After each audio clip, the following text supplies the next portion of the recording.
Hey guys, welcome to my channel. இன்றைக்கி நம்ம பார்க்க போகிற வீடியோ ஓரியோ மில்க் ஷேக் எப்படி செய்யலாம் தான் பார்க்க போகிறோம். இப்போ வாங்க வீடியோக்குள்ளே போகலாம். நான் இப்போ மில்க் ஷேக் செய்ய ஒரு பேக்கெட் ஓரியோ பிஸ்கட் எடுத்திருக்கேன். இப்போ இந்த பிஸ்கட்ஸை நான் ஒரு பிளெண்டருக்கு மாற்றிக்கிறேன்.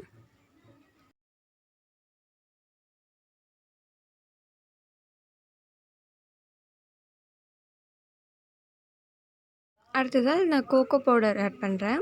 உங்கள்கிட்ட கோகோ பவுடர் இல்லைன்னா காஃபி பவுடர் கூட ஆட் பண்ணிக்கலாம். நான் ஒரு ஸ்பூன் அளவுக்கு கோகோ பவுடர் ஆட் பண்ணிக்கிறேன். அடுத்ததாக நான் 5 rupees பூஸ்ட் பேக்கெட் ஆட் பண்ணிக்கிறேன். இது ஜஸ்ட் டேஸ்ட்காக மட்டும்தான். அடுத்ததாக நான் ஒரு கப் அளவுக்கு மில்க் ஆட் பண்ணிக்கிறேன். ஃபைனலாக சுகர் ஆட் பண்ணிக்கிறேன். சுகர் ஆட் பண்ணி பிளெண்ட் பண்ண போகிறேன்.